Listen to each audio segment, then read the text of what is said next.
যারে আপন ভাবলাম আমি, সেই কইরা দিয়া গেল পর।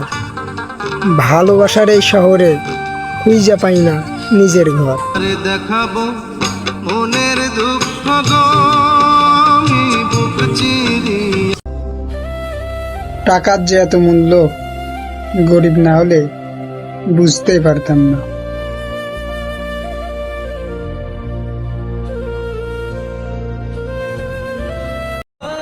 মানুষের দাম কখন বেড়ে যায় জানো?